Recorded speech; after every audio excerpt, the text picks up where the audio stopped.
Muy bien, ahora sí, vamos a dar inicio a nuestro evento del día de hoy. Buenas noches a todos los amigos que nos están sintonizando, que están con nosotros en el Zoom. Vamos a dar inicio a un capítulo nuevo, un capítulo más de Vida Logística 2, en este caso. Es un evento que organiza la Maestría en Dirección de Operaciones y Proyectos de la Escuela de Posgrado de la Universidad de Lima y que tiene como principal misión presentar a un experto, a una persona que tenga mucha experiencia en el tema logístico, para que nos cuente un poco todo ese largo recorrido académico, laboral, profesional, todos aquellos proyectos que ha podido elaborar en el transcurso de toda su vida, para compartirlo con los oyentes, con las personas que nos estén viendo y los estudiantes, los egresados, las personas que normalmente han hecho logística en el mundo académico, puedan realmente escuchar estas grandes experiencias de este experto para poder contrastar esas realidades y sacar pues el más largo provecho a esta opción. El día de hoy tenemos realmente el lujo, ¿no? Un gusto en verdad tener a César Enrique Jordán Angeldonis. Él es un profesional con muy amplia experiencia en el desarrollo y gestión de la actividad logística de apoyo a la industria en empresas privadas y estatales en el sector petrolero, minero e industrias en general. Yo voy a simplemente presentarlo así a muy grandes rasgos. Es administrador de empresas de la Universidad de Lima, estuvo con nosotros del año 67, imagínense la gran experiencia, ¿no?, que tiene César Jordán. Publicista en la Pontificia Universidad Católica, ha seguido cursos en ESAN, también ha seguido cursos de auditoría de procesos logísticos en Houston, en Texas, en Estados Unidos, sistema de administración de cadenas de suministro en Texas, Estados Unidos, y muchos cursos, seminarios y capacitaciones en temas de actualidad relacionados principalmente con el área de administración y logística. La presentación detallada más larga la va a dar él mismo. Para cuestión de orden, vamos a dividir esta conversación en cuatro grandes partes, ¿no? En la primera parte, César estará presentándose él mismo a ustedes con todo su avatar académico. En la segunda parte tendremos las principales labores desempeñadas en el campo logístico por César. Una tercera parte donde él hablará de la experiencia profesional desde el periodo del año 75 a la fecha, que estará pues muy enriquecida de anécdotas logísticas y cosas por el estilo. Y en una cuarta parte, tal vez sea la parte de mayor interés para todos los que lo vamos a escuchar hoy día, todas esas experiencias que a lo largo de su vida ha tenido César a nivel logístico, todas estas experiencias las vierte él en un sistema, en un trabajo de diagnóstico logístico que él a través de su empresa suele hacer con las compañías, tal vez le resulte de mucho interés para ustedes. Entonces, después que terminemos con cada una de las partes, ¿no? Terminamos la primera parte, si ustedes tienen preguntas, dudas, por favor, levantan la manito para pues, nosotros poder abrir el micro, o si quieren también por el chat, podemos hacerle algunas consultas a César para que podamos sacarle mayor provecho a su quehacer académico. Entonces, bienvenido César Jordán. Buenas noches a nombre de la Universidad de Lima, es realmente un lujo tenerte por acá y desde ya te cedo la palabra. Buenas noches, César. Estimados, buenas noches con todos los presentes a este evento llamado Conversatorio Logística 2. Logístico 2. Mi nombre es César Jordán Angeldonis. A continuación les voy a exponer y a conversar sobre algunas de mis experiencias y prácticas que he desarrollado en forma ininterrumpida desde el año 1975 a la fecha, básicamente en la actividad logística y otra parte, mi formación profesional.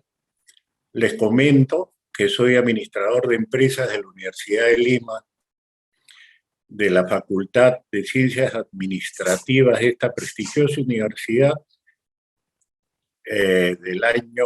Ingresé en el año 1972. En ese momento, como anécdota, les comento de que solamente habían dos pabellones, el A y el B. Y en esos dos pabellones habían 4 salones con 200 alumnos. Eso era todo. O sea, después que he ido a la universidad es algo sorprendente y de mucha satisfacción he tenido la oportunidad de estar hará un par de años con, con mi promoción de la de Lima, que somos muy unidos, ¿no? Y tuvimos un almuerzo ahí en los comedores de la universidad, algo extraordinario, y después he tenido en otra oportunidad unas reuniones en el, no me acuerdo, el auditorium, no me acuerdo cómo le llaman, tiene un nombre X, pero parecía otro país, o como decían algunos de mis compañeros, la NASA. ¿Esta es la Universidad de Lima o es la NASA? O sea, Rica experiencia, César, ¿no? O sea, así es. imagínate venir a la Universidad de Lima, como bien dices tú, cuando eran 2 pabellones con 200 alumnos. Te cuento que actualmente somos alrededor de 22.000 o 23.000, me parece. Qué bárbaro. O sea, durante todos Así es. estos años el crecimiento ha sido exponencial. Y ya que tú lo has mencionado, César, creo que tú entraste a la universidad, fuiste un privilegiado, ¿no? Entrar a la universidad en un momento en que la universidad se especializaba en crear empresarios, ¿no? Generar empresarios. Claro, claro. Esto surge como una idea del doctor Pinilla Sánchez Concha, Ujú, ujú. que esto fue ministro del primer gobierno de la UNDE, y él tuvo la idea de juntar a algunos empresarios para empresas grandes para formar empresarios, futuros empresarios. Entonces, estos empresarios de alguna manera colaboraron inicialmente con los capitales para formar la universidad, ¿no? Ahí estuvieron la gente de Cementos Lima, la gente de la Pilsen Callao y otros más fuertes empresarios que permitieron esto, ¿no? Antonio Pinilla Sánchez Concha fue el primer rector, el primer decano, y bueno, tuvimos el gusto de que nos enseñe algunos cursos también, muy interesantes. Bueno, es esa manera de anécdota. Esto, tratándose de este conversatorio virtual, les voy a recomendar que lo hemos dividido en 4 capítulos, como lo mencionó Miguel Ángel, ¿no? 4 capítulos o temas. Eh, Al final de cada tema, de cada capítulo, si ustedes quieren hacer alguna consulta o algún comentario o precisan de una ampliación, con el mayor de los gustos. Esto tiene la ventaja que no esperamos hasta el final para que vengan las preguntas, y tampoco interrumpimos en el momento que estamos en pleno diálogo. A mí me parece que sería lo mejor, ¿no? Entonces, Perfecto. vamos a iniciar. Y luego lo mismo que mencionó Miguel Ángel, como último tema a tratar, estamos considerando el caso práctico y factible en su ejecución, denominado el control de las existencias y su importancia en la buena marcha financiera de las empresas productivas. Eh, Esto básicamente es lo que desarrollamos nosotros como servicio, ¿no? Lo venimos desarrollando hace 10, 12 años. Podríamos decir que es un modelo que lo vamos modificando, que lo vamos perfeccionando, ¿no? Conforme le vamos dando los servicios a las empresas. Y cada empresa que nos contrata, para nosotros es una experiencia que nos permite ir acumulando esto, conocimiento y mucha práctica en esta labor, ¿no? Este diagnóstico lo desarrollo con mi empresa propia, que es Jordán y Jordán Operaciones, y en la cual tengo como compañeros de trabajo a varios ex Petroperú, jubilados en Petroperú, que bueno, son contemporáneos míos y son especialistas en diferentes labores, digamos. Hay gente de mantenimiento, hay gente contable, hay gente de ingeniería, hay gente de producción. Entonces, dependiendo de la empresa que necesita el diagnóstico, yo armo mis grupos de trabajo y asisto con ellos a elaborar estos diagnósticos, ¿no? En forma inicial, desarrollamos un diagnóstico preliminar, costo cero, ¿no? Esto lo usamos como una herramienta comercial, digamos, ¿no? Luego las empresas nos llaman y le entregamos el informe, el diagnóstico preliminar, indicándole cuáles son los problemas que nosotros hemos detectado. Entonces, en base a eso, ya las empresas solicitan qué tipo de servicio o sobre qué punto están interesados en que se les desarrolle. Eso lo veremos en el transcurso del conversatorio, y les repito, cualquier consulta, esperamos que termine uno de los temas e iniciamos. Acá hay un punto que lo denominamos principales labores desempeñadas en la actividad logística. O sea, no voy a hablar de la experiencia de mi empresa, sino mía, ¿no? Entonces pongo, durante 25 años ininterrumpidos, me desarrollé en el área o función logística de Petroperú. Yo ingresé a Petroperú estando aún en la universidad. Justamente teníamos un departamento de bienestar social. Entonces los alumnos de octavo, noveno ciclo que teníamos ansias de trabajo, porque, bueno, yo creo que ahora también todos los muchachos que van a terminar o están terminando quieren trabajar, ¿no? Pero en ese momento había mucha oferta laboral, entonces salían en en las pizarras, en los pizarrines de la universidad, en el patio, están necesitando alumnos de noveno ciclo, de octavo ciclo, en Petroperú, en Cementos Lima y en Petroperú, y en la Pilsen Callao. Entonces yo tuve la suerte de presentarme a los tres lugares y a los tres ingresé, pero escogí Petroperú, de lo cual no me arrepiento. Luego, ya estando en Petroperú, luego de una minuciosa capacitación en forma autodidáctica de mi parte y en base a los manuales que encontré en una mudanza de políticas y procedimientos heredados de la transnacional International Petroleum Company. Esos manuales que posiblemente pues eran 20 mamotretos, tenían de la A a la B a la Z cómo se deberían administrar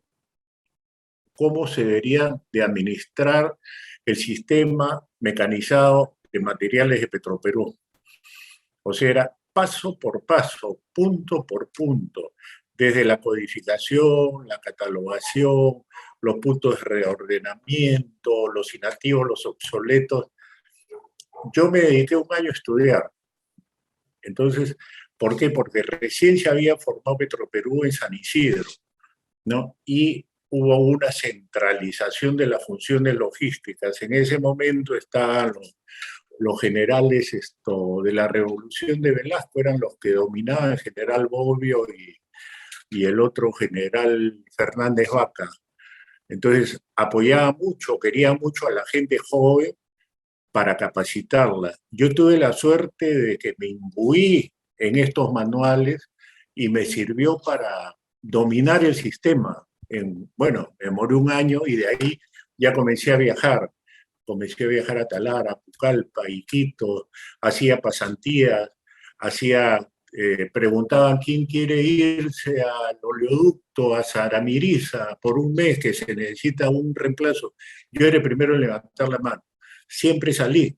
O sea, para mí no valía el escritorio. Yo decía, los equipos, los buques, las unidades de bombeo están afuera, no están acá junto a mi escritorio. Entonces, donde se aprende es afuera. Entonces,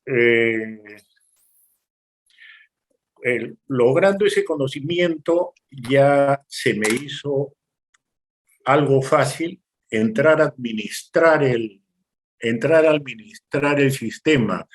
Yo ingresé como auxiliar, como empleado, categoría 8.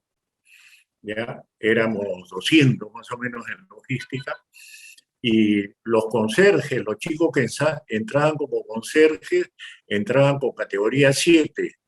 O sea, ahí nomás estaba yo con ellos, pero ingresé y tuve la suerte de llegar a ser gerente general de logística, ¿no? En 15 años más o menos, pero una vida bastante, no le llamo agitada, sino planificada, y me entregué. No había sábado, no había domingo, ¿no? El tema, yo decía, esa oficina grande que está ahí, que es la del gerente, algún día va a ser mía. Y al gerente le decía, porque era mi amigo, cuídame las plantitas, y hasta que se dio y me dijo, fue a visitarme, él ya estaba mayor, también un mayor del ejército era, y me dijo, y te cuidé las plantitas, ¿sabes? Y te cuidé las plantitas. Bueno, en ese momento hubo una centralización de la función de logística. Toda la logística de todas las provincias las absorbió Lima, ¿ya? Todas las funciones, control alimentario, compras básicamente. Entonces terminamos de 30, 40 que éramos, llegamos a ser 150 logísticos en Lima, cada uno con su función, ¿no? Había 14 compradores. Y yo me dediqué a la parte técnica, que era la de administrar los almacenes y administrar los inventarios. Eso podría llamarse o decirse que es mi especialidad o mi fuerte. Entonces, yo era un empleado, pero yo ya escribía, yo me consideraba un profesional y yo había leído y sabía cuáles eran los manuales. O sea, muy pocos podían discutirme porque yo decía, yo tengo la Biblia en mi mano. La Biblia en mi mano es lo que dice IPC. Si tú quieres pilotear un avión, ¿no? Tienes que leer lo que te dice el fabricante, ¿no? Yo en este caso estoy con la Biblia en la mano. Entonces teníamos nada más y nada menos que 300.000 ítems en inventario Bárbaro. y 200 millones de dólares. Y eso había que controlarlo. O sea, ahí entra pues el famoso ni mucho que te sobreestoques, ni poco que rompa los inventarios. Entonces, ese era el trabajo diario, ese era el trabajo diario. Bueno, ahí me desarrollé. Luego me retiro de Petroperú en el año... para esto, estando en Petroperú, me recorrí todas las estaciones o las unidades operativas, como le dije, Talara, Pucal, Piquito, La Pampilla, Callao, Oleoducto. Teníamos una oficina de logística en Houston, Texas, que lo llegué a ser gerente allá. Me sirvió mucho, ¿no? Gracias también a los conocimientos que uno va adquiriendo, ¿no? O sea, yo ya estaba formado en el campo y en oficina, y ahí ya era aplicar conocimientos, aplicar ya todo más mecanizado, ¿no? Entonces, ya termino, esto fue en el primer periodo de, de Fujimori, del presidente Fujimori. Comienzan ya a reducirse las empresas privadas, públicas, ¿no? Las estatales. Entonces esto se vende todo lo que es producción en Petroperú, perforación y producción. Se queda solamente con refinación y distribución. Entonces comienza a salir la gente con incentivos, pero en cantidades, en cantidades. Se vende la refinería La Pampilla y otras operaciones más. Entonces, la verdad es que me invitaron a acogerme, me acogí y formé mi empresa de inmediato, ¿no? Con algunas personas de Petro. Esta empresa se llama J&J Operaciones desde 1998, y he continuado con el desarrollo de la logística, tanto en la procura o el abastecimiento. Abastecimiento y procura son términos similares, o sea, como proveedor de materiales, repuestos, insumos. Si una empresa me pide una válvula X o una pieza para un motor Ajax, yo sé que ese motor Ajax lo han fabricado en Houston, Texas, y conozco al fabricante y lo traigo, lo puedo traer, ¿no? O aparte de esta venta de materiales, abastecimiento de materiales, también damos lo que denominamos servicios, ¿no? Servicios como los que estoy mencionando ahora. Servicios técnicos le llamamos básicamente en las áreas de control alimentario y almacenes. ¿Por qué? Porque la importancia de los almacenes es tal que gran parte del dinero de la empresa está ahí, ¿no? O sea, hay empresas que tienen miles de soles no estancados, pero sí comprometidos en los almacenes. Entonces, la, ahí se guarda el capital de la empresa, porque si hoy día yo coloco una orden de compra por $10.000 en tubería, esa tubería va a los almacenes. Entonces, son $10.000 menos que tiene la empresa para invertirlo en maquinaria o en insumos o en otros bienes necesarios, ¿no? Entonces hay que darle muchísima importancia a esa área de almacén. Uh, hay otro... César, Sí. discúlpame. A mí me gustaría precisar solamente una cosita para que las personas que nos están escuchando puedan más o menos seguir el hilo conductor bien importante que tú has mencionado, ¿no? Tú mencionaste International Petroleum Company, ¿correcto? Para aquellos jóvenes, pues muy muchachos de repente que nos están escuchando, estamos hablando de la principal compañía de petróleos antes del gobierno militar del año 68, ¿no? Entonces, a través de la historia, el gobierno del año 68 toma la Brea y infraestructura Pariña. completa, ¿no? La La infraestructura Brea y completa, Pariña. Abre y Pariña, ¿no? Toma la infraestructura completa de petróleos en el Perú, y entonces esos mamotretos que decía César eran aquellos manuales que esta compañía americana, ¿no? International Petroleum Company, había dejado prácticamente en manos de las personas que iban a administrar nuevamente la compañía de petróleos en esta época del gobierno militar. Y César Jordán pues tuvo la inteligencia de poder ir a esos mamotretos para aprendérselos prácticamente todos y poder tener un manejo logístico que ya venía pues de años atrás de compañías americanas. Esos son temas que hay que resaltar porque, como bien dice él, es importante conocer el teje y maneje del manual, de los manuales de las cosas, para luego recién poder poner ahí la parte del conocimiento. Es que es más o menos lo que se puede resumir de lo que tú vas contando hasta ahorita, César. Adelante, por Sí, favor. qué bueno que lo hayas aclarado o ampliado, ¿no? Bueno, luego de esto, he venido desarrollándome siempre dentro de lo que es la logística. Eh, Cabe resaltar que siempre yo le aclaro a las compañías, a mías o a los clientes, yo no soy un auditor, nosotros no somos auditores, nosotros damos el servicio a donde ahí, en el campo, o sea, yo no soy un asesor tampoco que se compra varios libros o tienen enlatados, ¿no? Y ya salen los informes en automático. No, mi trabajo es ir a la operación. Yo voy a la operación, me pongo mis botas, me pongo mi mantil, mi overol y me meto a los almacenes. En el almacén nos encanta que agarrar el material. Agarras el material, lo saludas, lo hueles, lo pesas. Muchos materiales que digo, oye, compadre, yo te compré, yo te adquirí hace 15 años cuando estuve en Houston, ¿y qué haces acá? Mal adquirido, mal comprado, mal ordenado. Entonces, ese tipo de conocimiento te permite entrar más de lleno al requerimiento del cliente, ¿no? Eh, he tenido una oportunidad en el año 1900, no, cuando así, en el año, hace 6 años. Hace 6 años le di unos servicios, acá está,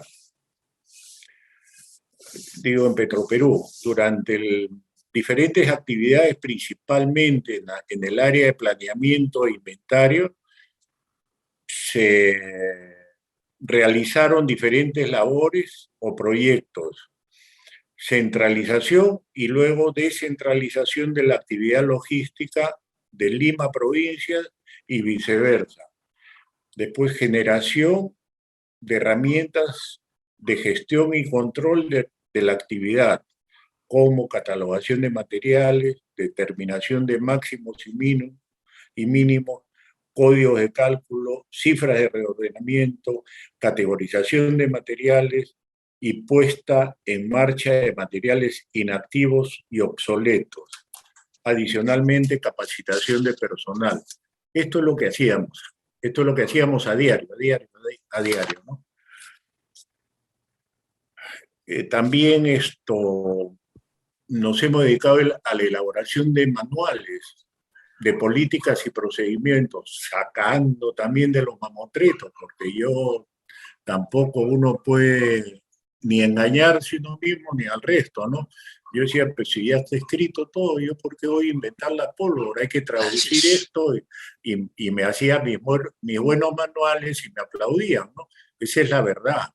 Y seguramente después que yo he salido, ha entrado gente joven y ha mejorado esos manuales, ¿no? Los ha tecnificado, les ha puesto más modernismo, ¿no? Todo lo que son estos modelos matemáticos y otras cosas, y ahí vamos evolucionando, Sí, ¿no? hay un aspecto bien interesante que tú mencionas, César, y también quiero resaltarlo, sobre todo para los jóvenes que nos están escuchando. Cómo muchos logísticos de antigua escuela, entre los cuales me incluyo yo, por supuesto, han dicho lo mismo que César está indicando hoy. O sea, hemos empezado en la práctica, hemos empezado en los planos en los cuales hemos tenido acceso inmediato a las operaciones, ¿no? Y conforme hemos ido conociendo las operaciones, cada una de ellas, de las compañías, luego hemos ido creciendo en el conocimiento, decantando en cada vez mayor cantidad de funciones, en cada vez mayores responsabilidades, hasta ver de repente, después de muchos años, obviamente, a partir de este conocimiento muy práctico, haber llegado incluso hasta planos gerenciales, ¿no? Es bien interesante porque para los muchachos que siempre nos preguntan, los chicos de pregrado y los chicos de posgrado, ¿cómo empezar en el mundo logístico? Y algunos empiezan pues en el aspecto de la escuela, en el aspecto de la carrera universitaria. Es muy importante no dejar de lado la parte operativa, la parte, como tú bien dijiste hace un rato, César, la parte de tener el tangible, ¿no? Tocar el producto, medirle el almacén, o sea, ver efectivamente cómo son las cosas en la parte operativa. Ese aspecto operativo siempre tiene que ir ligado a la parte estratégica, a la parte que aprendemos en la universidad. No sé si a ti te parece esto, César. Claro, claro. Mira, de acuerdo con lo que tú comentas, te explico de que en algunas oportunidades, ya siendo un supervisor de línea, cuando eres un supervisor de línea, eres un titular de la selección peruana que puede jugar en cualquier puesto. Así Entonces es. me decían, hay una pasantía en Pucallpa, ¿quieres ir? Voy. ¿A dónde? En Contamana. Eso está a 8 horas de Pucallpa navegando por el Marañón. Voy. Y me iba a Pucallpa. Entonces, como anécdota, hay que, llega la gente de seguridad y me dice, tenemos que volar 3 kilómetros de pistas de aterrizaje clandestinas. Sí, le digo, está bien, pues vuelen. No, me dice, pero tú eres el supervisor con mayor categoría, entonces tú tienes que ir, ¿ya? Tú tienes que ir a la voladura. Entonces son cositas que uno en el camino, pero mira lo interesante, íbamos, ¿qué te digo? Un grupo como de 15 personas en pleno camino, vimos en el agua, en la tierra mojada, en el fango, unas huellas que parecían pues unos zapatos humanos, era de un motorón. Caray, Entonces, entonces se me acerca uno de los muchachos y me dice, jefe, hay un motorón. Sí, si no si no lo atacamos, él nos va a atacar a nosotros, porque está claro, nervioso. claro. Allá pues Andy Ótalo, no, usted es el supervisor, usted tiene que meter un balazo. Imagínate, ese Claro, tipo, claro. ese tipo de Ese tipo de cosas, experiencias, ¿no? ese tipo de experiencias y así como esas muchas otras.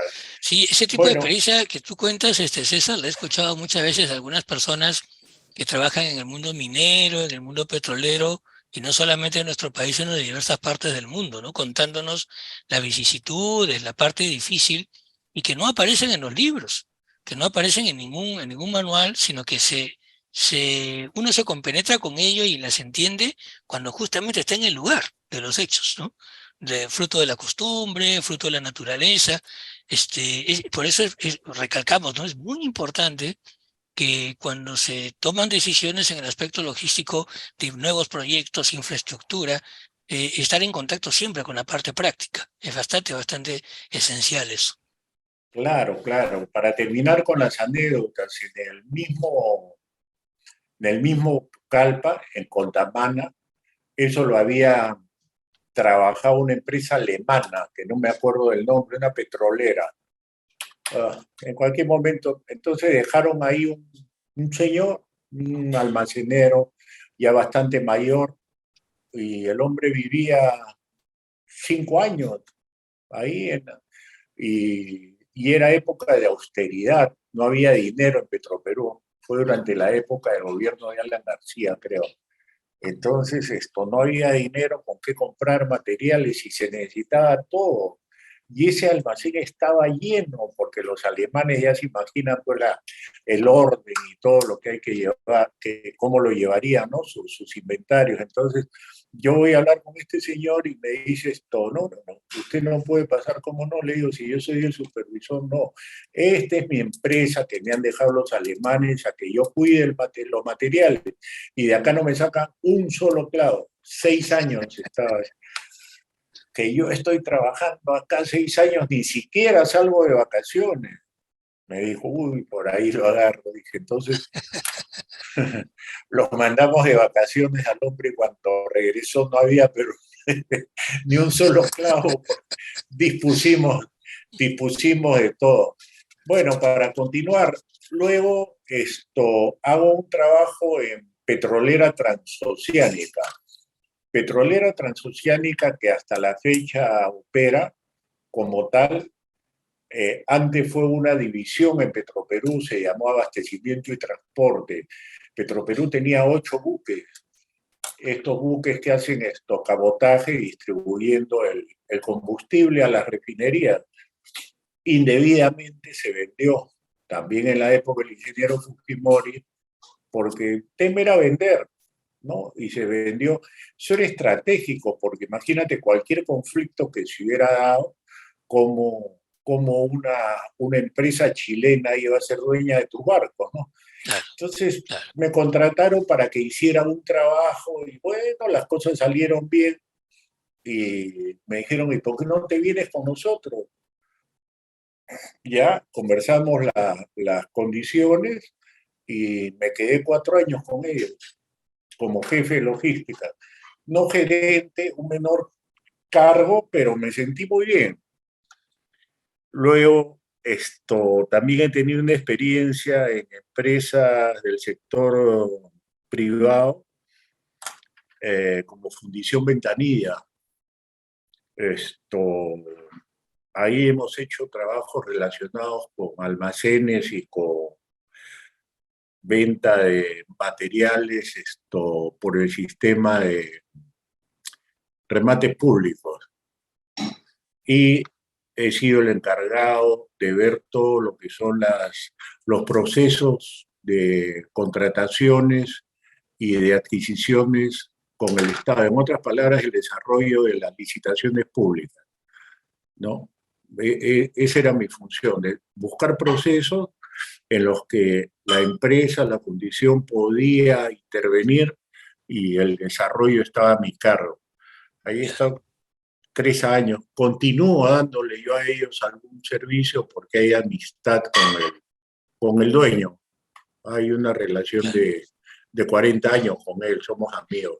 Claro, bien, bien interesante porque tú estabas tú empiezas en la escuela del Estado, ¿no? Entre comillas, y luego al pasar acá a esta parte privada, se puede decir, me imagino que toda esa experiencia que tú tuviste, ¿no? Anteriormente se capitalizó bastante en este servicio que tú le dabas a Fundición Ventanilla, ¿no? Con las licitaciones.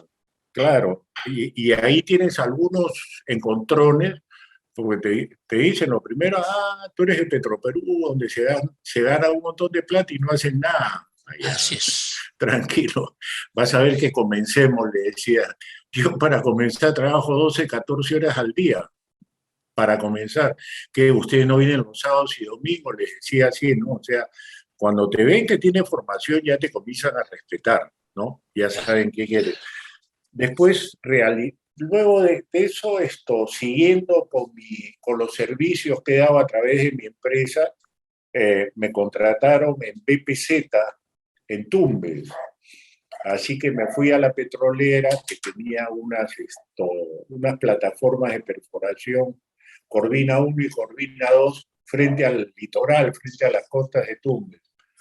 Entonces, les coticé mis servicios y bueno, me contrataron primero para hacer un inventario físico de stock regular y de activos fijos. Entonces fui, lo hice bien, te puedes hacer esto, sí. Y el presidente de la empresa era el doctor Zúñiga y Rivero. El doctor Zúñiga y Rivero fue presidente de Petroperú, ¿no? Claro. Entonces, para hacer un trabajo ya grande que iba a demorar como un año, él decía, yo quiero una logística como la que tiene Petroperú. Ya él se había jubilado en Petroperú.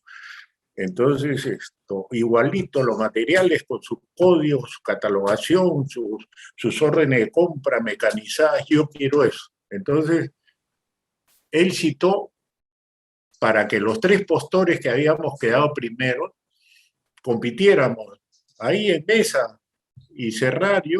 La verdad que yo lo que quería era trabajar y salir un poco de Lima. Me encanta irme a mí al campo, a la provincia, andar con mis botas, con mis overoles, eso siempre me ha gustado. Entonces llegó un momento en que un muchacho, un ingeniero, ¿no? De ahí de ellos, yo notaba que no le agradaba de repente mi posición, mi propuesta, ¿no? Y me hacía preguntas, ¿y cómo haría esto? ¿Y esto por qué? Entonces se Claro, paró claro. Zúñiga y Rivero le dijo, mira, lo que ese señor que está ahí diga, eso se va a hacer en la logística. Tú tienes Ajá. que entender, él es de Petroperú, has trabajado 25 años en Petroperú. Lo que él diga, eso se va a hacer. Gracias con todo y se fue. Esos 2 meses, esos 2 meses se convirtieron en 2 años. Ah, Me caramba. quedé, sí, Ahora, me quedé. César, tú en Petroperú habías trabajado con 200.000 ítems, me parece que dijiste. Acá Sí. tenían esa misma cantidad de ítems que te había que No, inventariar. no, acá tenía 1.500, 2.000, 2.000, Papayita. claro, pero no tienes nada, no tienes sistema que te dé Ah, bueno, soporte, no claro, tienes claro, historias de consumo. claro. Entonces, y otro detalle, los materiales son para llevarlos afuera, offshore, o sea, a los campos petroleros, a las plataformas. Claro. En ese momento se da la ruptura de BPZ, entra una empresa colombiana y una peruana y se divide la empresa. Entonces, uno se quedaba donde estaba, eso se llama Caleta La Cruz, donde vivía yo, ahí viví 2 años, y me dicen tú tienes que identificar todo lo que es para campo abierto en tierra, para pozos en tierra. Eso se va. El resto se queda para las plataformas. Entonces, ahí hay que conocer, o sea, este retén es para un compresor y ese compresor es en tierra o es en mar, no se sabe, ¿no? Bueno, el tema es que llegamos a hacer el trabajo. Gracias a Dios salió bien y hace poco he estado por allá. Cuando voy a hacer mis giras al norte, paso siempre por BPZ. Claro. Luego, César, una consulta. Fíjate, tú nos has mencionado cómo vas creciendo en la escuela Petroperú de trabajo, cómo vas creciendo luego en la siguiente compañía donde tuviste, que era Petrolera Transoceánica, y nos mencionaste cómo optimizabas los inventarios que tenía la compañía, llevabas el control, los catalogabas, estandarizabas, etcétera. Y me imagino que una pregunta que muchos de los que nos están ahorita escuchando y viendo se estarán haciendo es, ¿cómo sin computadoras, sin sistemas, sin software, porque en esa época no había nada de esto, cómo es que César llevaba adelante un inventario de 200.000 ítems? De repente, ya, ilústranos un poquito con eso, ¿no? claro, qué buena pregunta. Eh, Teníamos el reporte madre que se llamaba el catálogo consolidado de materiales, donde estaban Ujú. todos los materiales. O sea, tú querías comprar este aparatito que está acá, ¿no? Que es un ítem, teléfono celular, marca Motorola. Ese era el título. Y abajo de ese título habían 100 ítems, que era todo el interior, descrito, Ujú. descrito, descrito, descrito, Ah, ok. 100 ítems. ¿Ya? Igual era para un camión, igual era para un barco, igual era para un compresor o una unidad de un equipo de perforación, ¿no? Claro, Algo claro. así. Entonces, esto, eso había ese reporte que era el catálogo consolidado de materiales, donde tú querías pues ver el Motorola, ¿no? Entonces buscabas, el Motorola está en la clase 35, grupo 400, ítem del cover, es todo 4425, algo así. Entonces buscabas ahí, te salía el código, pero todo era manual, ¿no? Tenía los mamotretos así en los reportes. Y ese reporte madre tenía otro reporte que era el estado de existencia material. Ese estado de existencia materiales tenía los datos más importantes que te puedes imaginar, ¿no?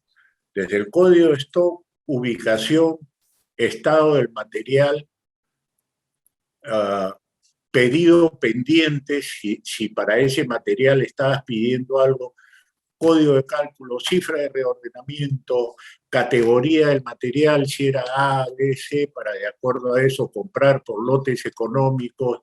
Claro, claro. Y entonces tenías todo. Eso era fabuloso. El Sí, tema era saber interpretarlo y saber leerlo. Por decirte, tú decías, voy a darle de baja a esos 50 materiales que no se mueven. Un momentito, decía yo, tú no le puedes dar de baja a eso. No, pero si no se mueven hace 10 años, pero tiene un código de cálculo 50. Ese código de cálculo 50 lo puso el usuario. ¿Qué quiere decir? Que es un ítem crítico. Tú con un ítem crítico no te puedes meter, métete con claro, uno de consumo regular. El ítem crítico, el único que está autorizado es el usuario, quien lo pidió. claro, claro. Entonces, cositas de ese tipo, ¿no? Claro, Cositas de ese tipo. significa una parada de planta, ese ítem crítico justamente suple, ¿no? Esa, Así es. esa parada de planta. No, el tema sí es la falta de ese ítem puede ocasionar paradas del proceso Claro, claro, productivo, ¿no? claro. Paradas en el proceso, Así es. interrupciones en el proceso productivo. Eso era así. Después había un ítem, un dato insignificante, ABC, ¿no? La famosa ley de Pareto, del A, B, C. Claro, claro, Entonces esto, ¿y yo qué hago con esto? Decían, ¿qué haces con esto? Tú los A ya sabes qué representan de tu inventario total, del monto, ¿no? Entonces, los A cómpralo para 2 meses, 3 meses, pero el C o el Z cómpralo para 3 años, porque es el 90% del valor en inventario ¿no? Del valor en inventario está en los A, y el otro 10 o 15% está en los Z. Entonces, Así bueno, es. usted, esos tienes que comprarlos en cantidad. Claro. Un aspecto también Oye, muy interesante, César, tú me has hecho recordar en aquellos años 70 y 80, ¿no? Y 90 incluso, o sea, las últimas 3 décadas del siglo pasado. De hecho, definitivamente Petro Perú era un referente en lo que significaba experiencia en manejo logístico. Yo recuerdo que muchos profesores de la Universidad de Lima, de la carrera de administración e ingeniería, ¿no? De aquella época, eran profesores cuyas experiencias eran justamente Petro Perú, ¿no? Yo recuerdo haber tenido pues a mi profesor de almacenes, ahora que tú que has estado especificando exactamente, ¿no? El tema de almacenes, un experto en Petro Perú, no sé si de repente lo conocías tú, que era Ernesto de la Saba, ¿no? Entonces, un claro, tipazo, ¿no? En claro. el tema de manejo de Sí, almacenes. te cuento un detalle, mira qué agradable sorpresa. Ernesto de Olazábal se presentó a Petroperú. ¿Por qué? Porque yo ya me había compenetrado tanto en la organización que quería que el departamento fuese mío y llevármelo a mi casa, quería hacer todo, pero yo todavía era un intermedio, entonces Recursos Humanos pedía becados de verano, ¿ya? Así le llamamos, o muchachos para que hagan su tesis. Entonces y nos enviaba a logística, cualquier patita que sobraba por ahí. No, yo no quiero, gracias. No, yo me los voy a buscar. Me iba a la uni para sacar a los mejores ingenieros industriales, están en la uni. Claro, Los mejores claro, administradores, ¿a dónde están? En la de Lima. Los mejores economistas, ¿a dónde están? En la Pacífico, en la Católica. claro, claro. Entonces Los referentes, ¿no? hago un filtro y llega Ernesto de Olazábal y lo entrevisté y se quedó conmigo. Ernesto ha Imagínate, ¿eh? trabajado conmigo, Ernesto ha trabajado conmigo años, Qué maravillosa años. experiencia, imagínate, ¿eh? Y Imagínate. eso que te comento de Pucallpa, de los aviones, de que había que dinamitar y el otro, lo del otorongo, lo llevé yo a Ernesto, fue su primer viaje, Ernesto, y me decía, me quiero regresar a mi casa, estaba muchachito, Me Ernesto. imagino. Fíjate, Ten, es uno de los sí, profesores más referentes que hemos tenido acá en la Universidad de Lima. Mira, gracias a la amén. experiencia Petro Perú, mira qué bonita experiencia. Ernesto, ya incluso ahora es jubilado ya de la Universidad de Fíjate, Lima. fíjate. Mi querido profesor de almacenes de los años 84, 85 aproximadamente, ¿no? Ya, Mira, por ya. eso te decía yo cómo Petro Perú en ese momento era realmente una escuela de logística, ¿no? Una escuela de praxis Claro, logística. claro, claro. Mira esto. Yo me daba cuenta pues que había problemas en la refinería Iquitos, por decirte, ¿no? Continuamente habían rupturas de inventario, se quejaban los gerentes, ¿qué pasa con los materiales? Hay tales y tales tipos de materiales. Entonces yo decía, tengo que ir a logística, tengo que ir, perdón, a Iquitos, sepárenme una visita para dentro de 15 días, porque acá paraba así, no tenía tiempo para nada. Ernesto, ven, ¿te acuerdas lo que hicimos en Pucallpa el año pasado? Sí, ya, adelántate y entra a buscar estos datos, entra a buscar esta información, conversa con tal usuario. Yo llego dentro de una semana ya a matar, ¿no? Entonces, lo que él había visto, tal era ya la compenetración, digamos, entre él y yo, ¿no? Que mira ¿Cómo es la vida? cómo es la vida. ¿Cómo es la Ah, vida? Y lo que yo siempre decimos los logísticos acá en Perú, el mundo de la logística, la supply chain, como le llaman ahora, es bien chiquito. Casi siempre todos nos conocemos y sabemos más o menos cuál es el avatar de cada quien, ¿no? Una ujú. pregunta, que de todas maneras me imagino que también se estarán preguntando muchos.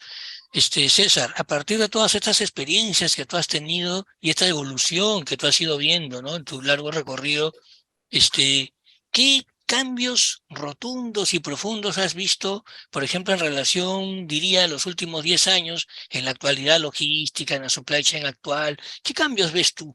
¿Qué diferencias ves tú, ¿no? El trabajo de aquella época con el trabajo de ahora. ¿Cómo lo ves tú? Eh, bueno, yo en cuanto al trabajo, soy muy celoso. ¿ya? O sea, no es que yo sea enemigo, pero no comulgo con los asesores, ¿no? O sea, yo agarro libros y puedo escribir mejor que cualquiera, pero para mí un asesor no es el que te va a solucionar los problemas logísticos. Para mí va a solucionar el problema logístico el que se mete al almacén, ¿no? Ahora justo viene una, un informe, un comentario sobre un último trabajo que le hice a Petro hace 3 años, antes de la pandemia.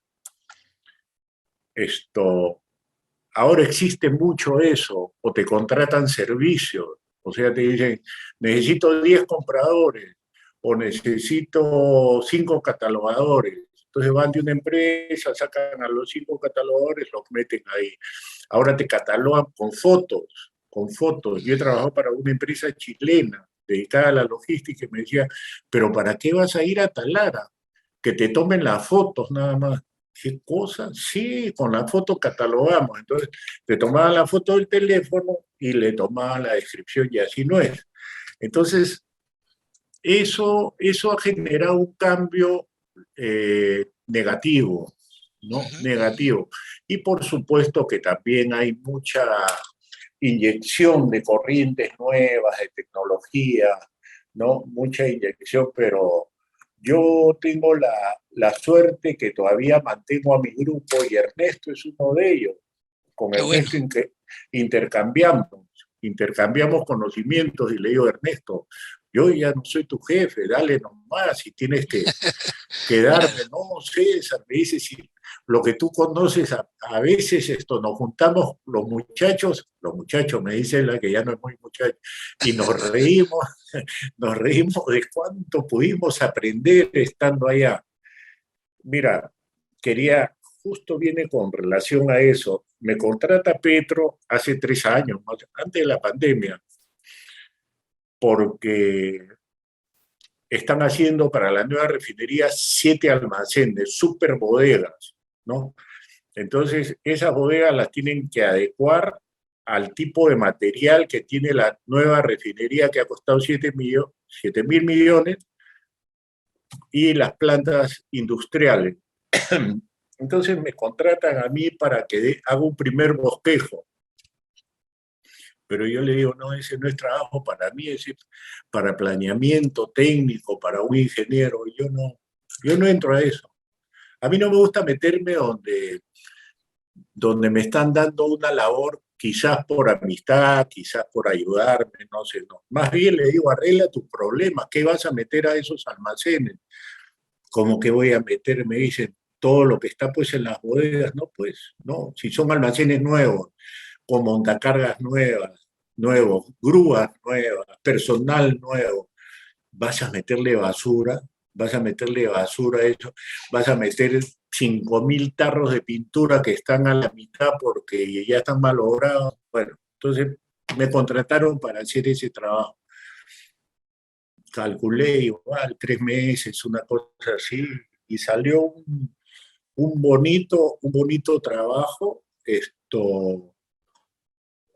Primero lo que se hizo fue identificar esos ítems que iban a ser ingresados al stock y confrontarlos, el físico, lo que esté en libros versus el físico. Entonces vuelvo a lo siguiente, yo no soy de las personas que me dice 3.000 rodajes, y yo, ya 3.000 rodajes, no, señor, no. Todas las tardes vamos a ir al almacén y me vas a mostrar los 3.000 rodajes y yo los voy a mirar y voy a ver qué marcas son y voy a pesarlos y los voy a medir, ¿no? Esa es la forma. Entonces, esos 3.000 rodajes, o perdón, esa cantidad de ítems eran 3.000 ítems, los cuales se convirtieron en el 50%, 1.500 ítems, el resto afuera, ya Exacto, a la exacto. chatarra, ¿no? Claro, es bien importante, ¿no? La identificación del real valor para la compañía de esos rodajes. pueden ser 3.000 ítems, como bien dices tú, perdón, ¿no? 3.000 ítems, como dices tú, pero tal vez alguno de ellos, ahí está realmente el valor de la compañía, mientras el resto en verdad está de más, ¿no? Mira, ese día nos subimos a una doble cabina con el jefe de logística, que también había trabajado conmigo de chibolo, ¿no? Y esos ingenieros empeñosos que no faltan, esos muchachos que están aprendiendo, pero que no te saben ganar. Yo creo que yo sí me sabía ganar, si veía una persona con experiencia, me le prendía y no lo soltaba, ¿no? No lo Claro, soltaba. Se oponía a todo, se oponía a todo. Entonces, pasábamos, dame 3 vueltas a la refinería, le dije al muchacho, y al que estaba conmigo, tú anotas, yo hablo, tú anotas. Entonces, tubería de 32 pulgadas, ya, de tubería de 32 pulgadas, dije esto. ¿Y esa tubería? ¿Qué hace ahí? No puede ser la planta de fertilizante. De repente se puede usar en algún momento. De repente, ¿en qué lo vas a usar? Le decía a este muchacho. No, pues ahí está, y está bueno el tubo. La planta fertilizante Petroperú ya la vendió hace 30 años. Tú claro, no tienes por qué tener claro. esa cadena de acero naval con contrete, que cada chicote mide 27,5 metros y pesa 2,5 toneladas. ¿Qué hace ahí? ¿Cómo? Si es de las boyas. No, señor, le digo. Eran de las boyas cuando las boyas eran pequeñas, que entraban buques de mediano calaje, ¿no? Ahora te entran al muelle de Talara post-Panamá, y esas son unas Claro, boyas especiales que llevan una cadena de 4 pulgadas. Así que claro, con esa cadena de 2,5 no vas a hacer nada, de claro. nada, Fuera ¿ya? totalmente. Claro, Así es, así. claro, Entonces, claro. ya el conocimiento te va a Así es. permitir hacer más rápido todo. Así es. A eso nosotros le llamamos conocer el negocio, ¿no? Y en base al Ujú. conocimiento del negocio es que uno puede ir detectando lo que realmente vale la pena para ese almacén. César, Así es. fíjate, increíblemente nosotros estamos conversando, ya se nos ha pasado una hora, entonces Ujú. mira, nos queda todavía, podemos jalar unos 10 minutitos más. Nos gustaría de Ya, repente que cuentes tú tu tema práctico, es decir, que le sí, comentes a las personas que te escuchan cuál sí, es la real labor que tú haces, cómo es que llevas ya, adelante tus diagnósticos logísticos para que los sí, interesados pues escuchen y vean en qué consiste el sistema. perfecto, perfecto. Eh, el título es Diagnóstico Preliminar Logístico. Tiene como finalidad identificar desviaciones y distorsiones en los sistemas empleados en el momento de la ejecución del ejercicio. O sea, todo sistema logístico tiene fallas, distorsiones, ¿no? Desviaciones. En ese momento nosotros identificamos esas fallas y proponemos oportunidades de mejoras viables. No tipo auditor que te caigo y te meto un palazo, no. Yo te digo, oye, ahí estás un poquito mal, ahí podrías mejorar con estas recomendaciones, ¿no?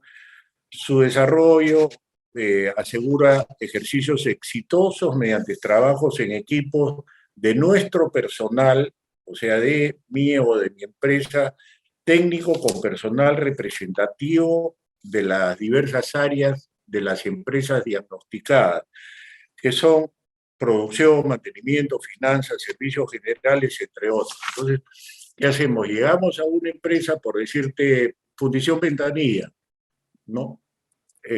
Me siento, ya lo he hecho ahí. Entonces, con el jefe de finanzas, con el gerente general. Entonces, le digo, ¿y qué tal? ¿Cómo estás? Hola, hermano, ¿cómo va tu logística? Muy bien, el almacén está lleno de materiales. ¿Así? ¿Y cuántos ítems tienes? ¿Ítems? ¿Cuántos tengo?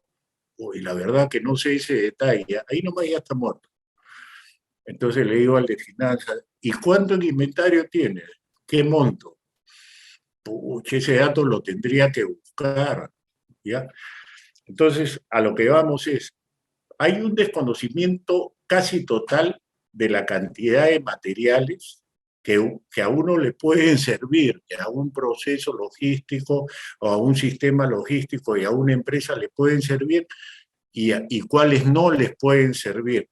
Entonces, ¿qué nos permite ese diagnóstico? Detectar las áreas débiles para proponer mejoras. Entonces, nosotros diagnosticamos, como te digo, como una forma comercial, una estrategia comercial. Nosotros presentamos el diagnóstico preliminar indicando cuáles son las áreas a mejorar, ¿no?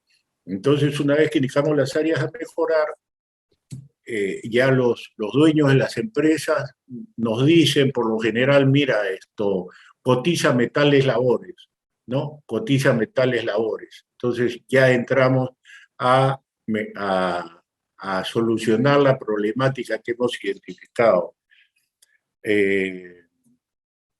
Perfecto, perfecto. Los entregables de este diagnóstico muchas veces son utilizados por la misma empresa para su planeamiento, ¿no? Oye, vino este señor, César Jordán, que conoce algo, nos recomendó tales cosas, no lo contratamos, pero sí lo usamos nosotros para nuestro programa del próximo año, ¿no? Correcto, correcto. Para Acá hay un tema... Sí, sí, adelante, César, disculpa.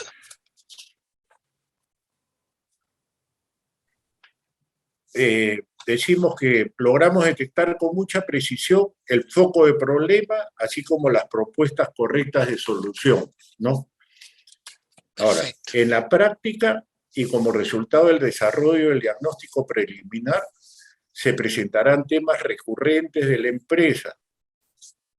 En las empresas se presentan temas recurrentes, casi en todas las empresas se presenta lo mismo. Entonces, uno de esos temas son los bienes prescindibles. Nosotros le llamamos bienes prescindibles. ¿Qué es un bien prescindible? Ya estamos casi terminando, ¿no? Se consideran prescindibles a todos aquellos bienes que si son retirados del inventario, ¿no? No afectarán de forma alguna la continuidad de los procesos productivos. O sea, esa cadena que vi instalada es un bien prescindible y si la retiro, ¿me escuchas? Sí, sí, sí, te escucho muy bien, César. Lo que sí si no te veo muy bien, parece que se ha ido tu cámara.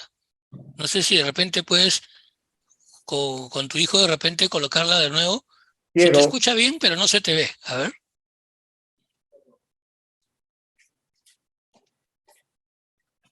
Pero sí te escuchamos bien, ¿ah? Si gustas, puedes seguir con el discurso. Estamos hablando de bienes prescindibles ahorita, ¿no? Sí. Buenísimo.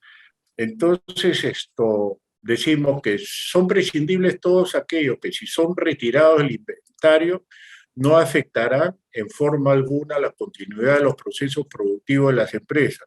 Eso es lo que te comentaba antes, esa tubería o esa cadena, ¿no? O sea, puedo prescindir de ello, debo de prescindir de ello, de todas maneras.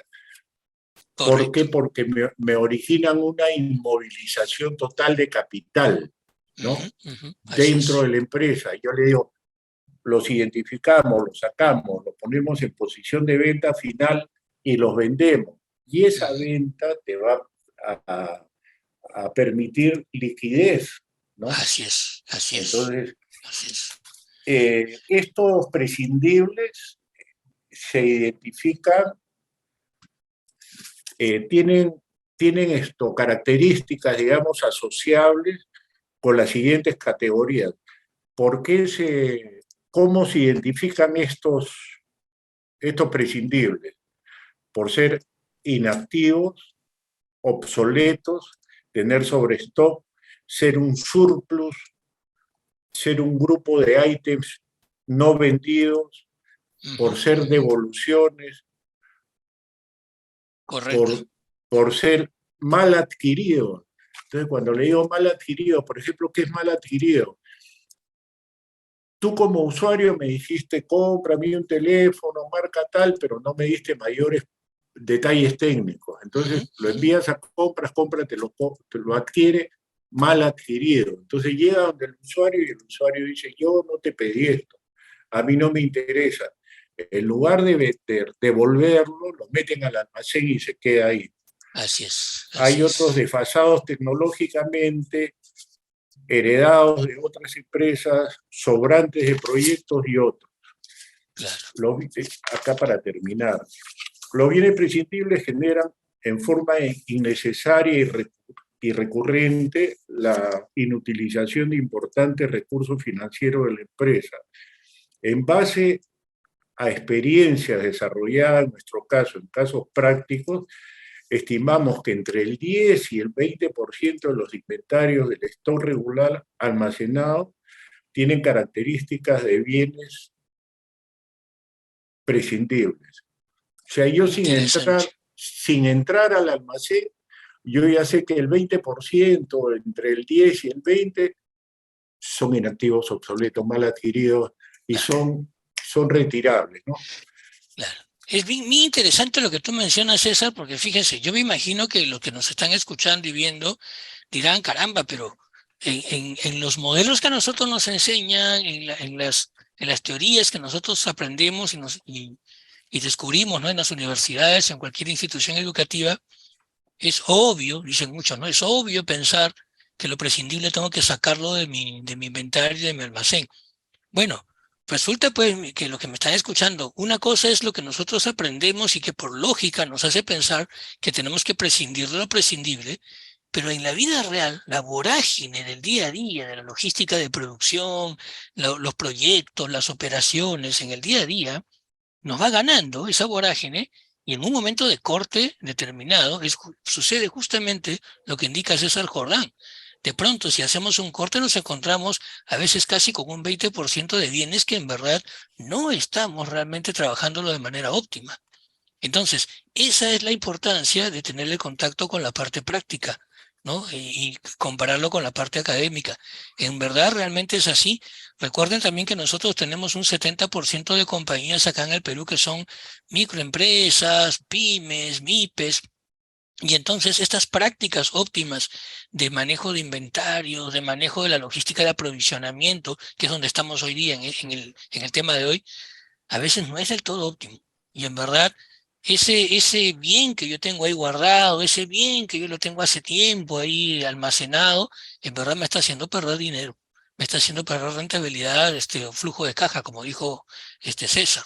Entonces, Sí. es importante justamente poder descubrir cuáles son esos bienes prescindibles y entonces muchas veces como estamos nosotros en la vorágine necesitamos a un tercero, alguien que con un ojo totalmente objetivo, una empresa, ¿no? Como el caso de Jordán y Jordán, una empresa que con el ojo totalmente objetivo nos diga, oye, estos son tus bienes prescindibles y en verdad, ¿sabes qué? Esto es lo que hay que retirar.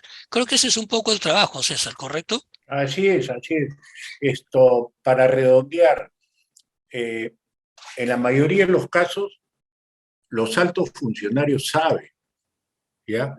Y te llevo a un caso práctico gracioso, quizás. ¿Qué pasa en la cochera de las casas? ¿Qué cosa guardas ahí? Las llantas viejas, pues, las tiras ahí, o no. Exacto. Claro, los juguetes viejos de tus hijos, las bicicletas, los árboles de Navidad.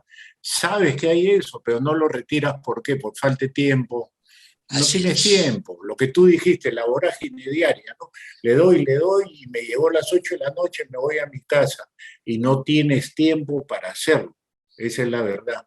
Entonces, la, la, la, la secuencia para realizar esta labor tan importante, y yo le doy mucho valor a esto, es la identificación. Identifica los materiales por historias de consumo. Hay materiales que no tienen consumo hace 5 años, 6 años, 8 años, 10 años. Esos son los primeros. Los analizas, selecciona los bienes críticos para los usuarios, que decíamos en antes. Así tengan 10 años, tú los tienes que tener ahí. No puedes deshacerte de esos materiales.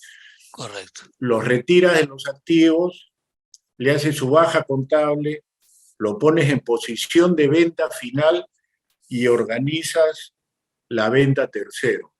Entonces Correcto. le Correcto. dices al dueño, mira, me contrataste para esto, te dejé libre el almacén porque tú ya no tenías sitio a donde guardar, he vendido tus materiales y acá tienes tu dinero correcto, para que lo utilices en otras cosas. Yo con correcto. esto, yo con esto he terminado y les agradezco por esta oportunidad y No, por... correcto, César. Fíjate, eh, antes, por favor, todavía no te despidas. Acá hay una pregunta muy interesante de una persona que nos ha estado mirando, Inés Villafana.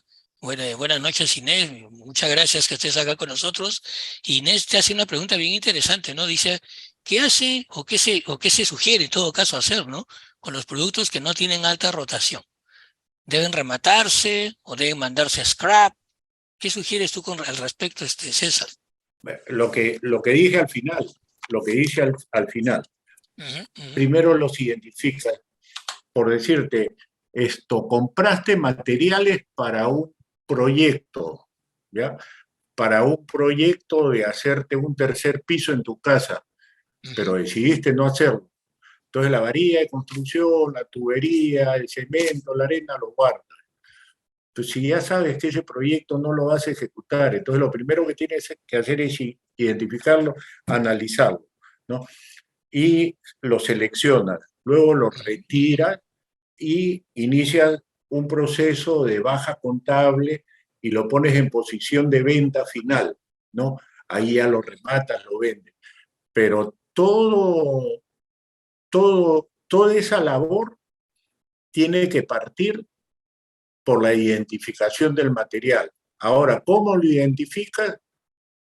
Por ejemplo, yo he tenido la oportunidad, oye, ¿qué hace esto acá? ¿Qué hay en lo que te mencionaba antes? Pues la Ujú, cadena, ujú, ¿no? Y claro, esta cadena, que no, es que se puede usar. La tendencia del almacenero es no soltar, es guardar porque lo toma como suyo, ¿no? Lo pueden ujú, ujú. utilizar en algún momento. Entonces, esa es más o menos la metodología que habría, la metodología, ¿no? Correcto, Así es. correcto. Acá también hay una pregunta, bueno, mi estimada amiga Inés también pregunta, una pregunta muy relativa, pero igual me gustaría que tú la contestes. Dice, ¿cada cuánto tiempo se sugiere realizar una reposición de inventario? ¿De repente alguna idea, César? Sí, la reposición de stock se le llama, ¿no? Ujú, ujú, Esto, la reposición de stock se basa en cálculos, ¿no? Que se hacen en base a los movimientos y los consumos del material. Esos movimientos y consumos del material son determinantes para definir un código de cálculo y una cifra de reordenamiento. Esto se tendría que hacer en forma mensual. ujú, Pero ¿qué ujú. ocurre? Según la categoría del material, o sea, los más costosos los compras para menor tiempo, entonces eso lo repones todos los meses, pero los que te valen el 0,1 del inventario los repones para 2 años y te olvidas de eso, te olvidas de esas cosas pequeñas, digamos, ¿no? Pero Correcto. toda unidad logística lo que tiene que tener sí o sí es un analista, ¿no? No necesariamente de inventarios, sino puede ser un analista del sistema logístico, que todo lo filtre, que todo lo pase por ahí.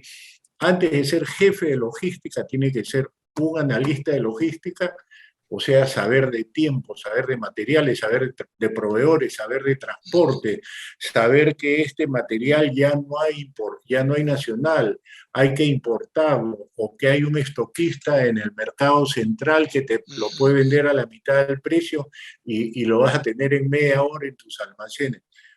Es Claro. muy necesario.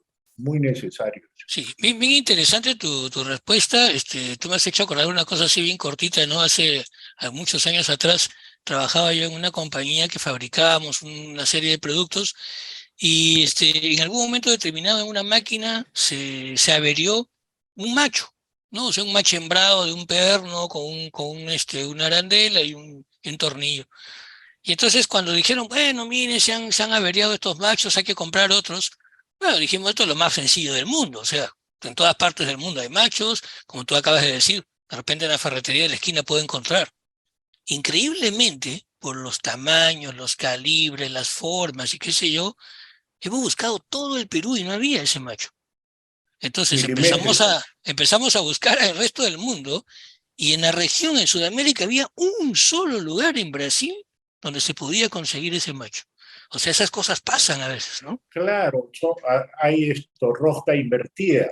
Así Por es. ejemplo, si tú no tienes un buen sistema, una estandarización de tus equipos, ¿no? Entonces, eso pasó en Petroperú.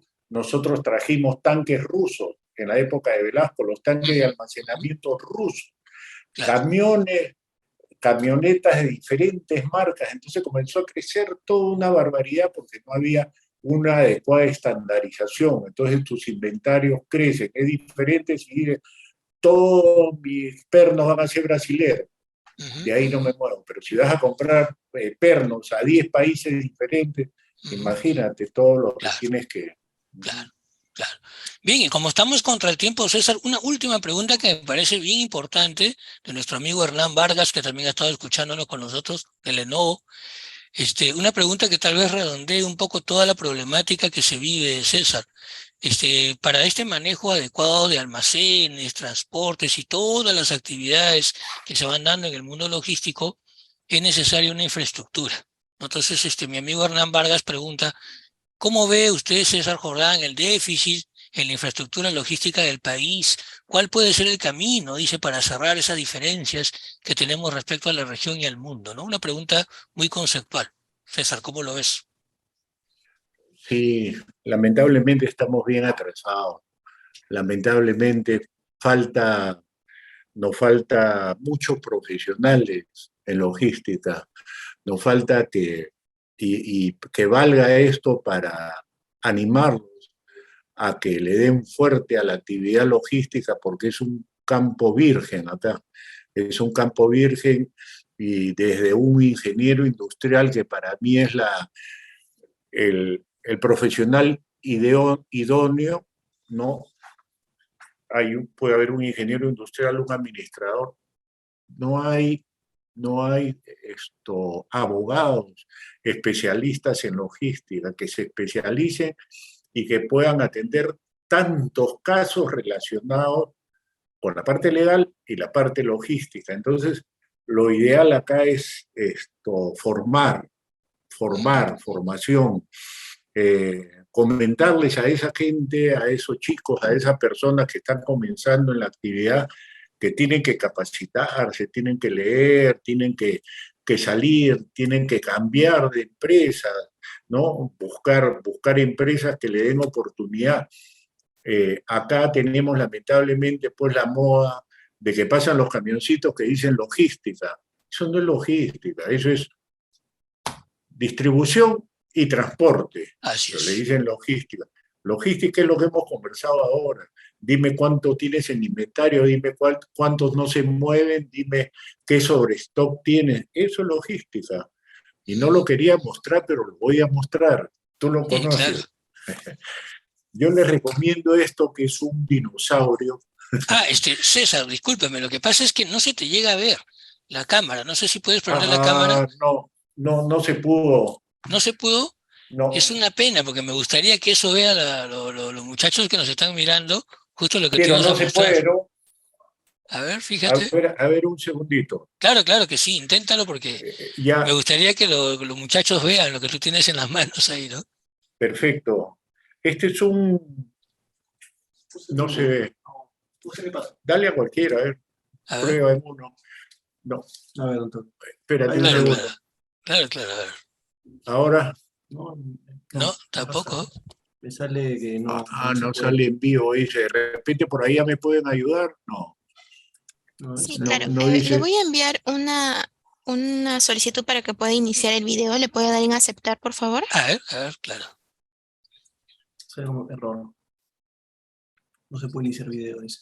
A Va a ver, enviar una invitación. va a enviar una solicitud, dice, a ver, por el ¿Le chat, aceptó? ¿no? En It, a ver. No, no, no. Le debe estar apareciendo en la pantalla. Ah, ya. A ver, César, fíjate si en la pantalla aparece algo. No se puede. Ahí No, no se aparece logra esto. ver. Sí, en todo caso, dices, si nos salimos y te vuelven ¿Qué A ver, mensaje le claro. aparece? Disculpe. Perdón, ¿Qué mensaje le aparece? pero ¿Aparece algún mensaje de repente en la pantallita, César? no se inicia el video. Ah, ya, ya. Bueno, ni modo, pues mira, que ya estamos justo con los últimos minutos. Lo que les quería yo decir a los participantes, las personas que nos están viendo, César Jordán tiene en sus manos uno de los tratados con los que muchos de los que hacemos logística hoy en día nos hemos formado. Era realmente en esa época, no César, corrígeme, la Biblia de la logística. O sea, a fines de los 70 y durante toda la década de los 80, tener el libro del señor Armando Valdés, ¿no? De logística, era realmente la Biblia de la logística. Cuéntanos, César, ¿cómo Sí, te graduaste con eso? este señor tuve la oportunidad de llevar 4 cursos en ESAN con él, ¿ya?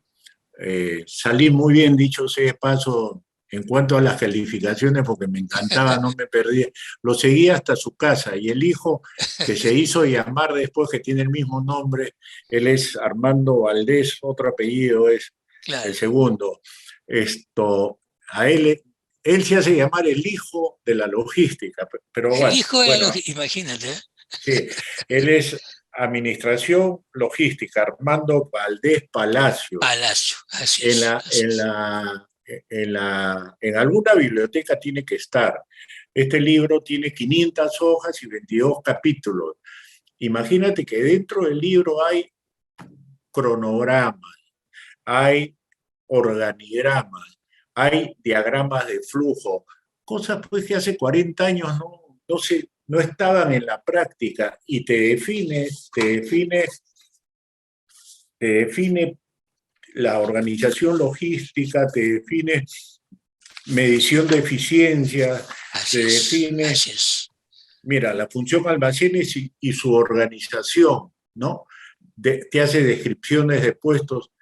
Es algo que yo se lo recomendaría, no sé, te lo voy a hacer y voy a hacerte llegar, pues, Miguel Ángel, Perfecto, una perfecto. foto, una foto para que tú le envíes al A los alumnado, muchachos, claro. y que si yo por ahí ubico algo, esto lo veo cómo avisarles, pero no lo Buenísimo. suelto.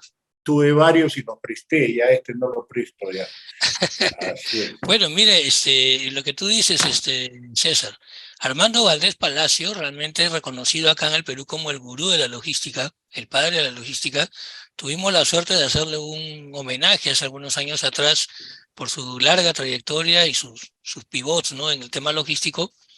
Fue de las primeras personas que hubieron en el Perú que hablaron de la supply chain. O sea, cómo la logística se tenía que ver como un circuito integrado de muchas actividades y que en su conjunto formaban todo este aparato que hoy en día conocemos como supply chain.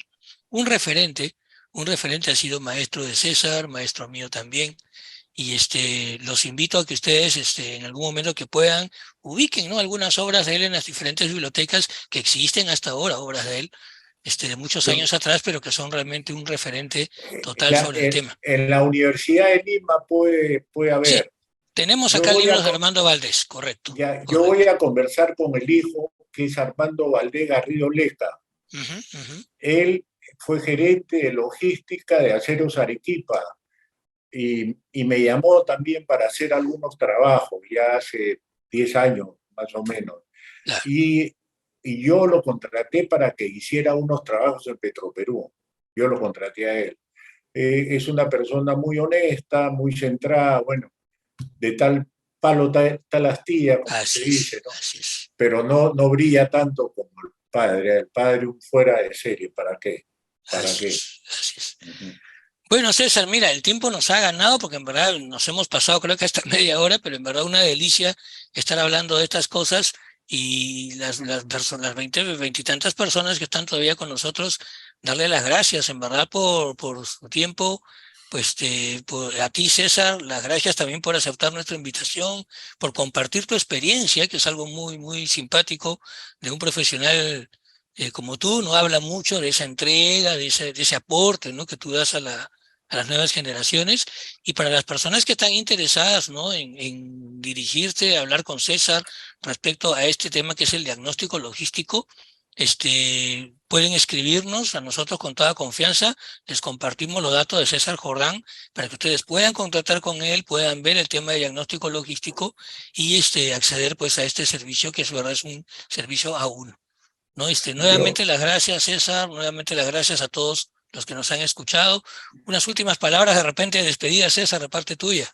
Una vez más, agradecerte a ti, Miguel Ángel. Dejamos de vernos un tiempo después de haber sido directores en APROLOG, lo cual fue una excelente experiencia.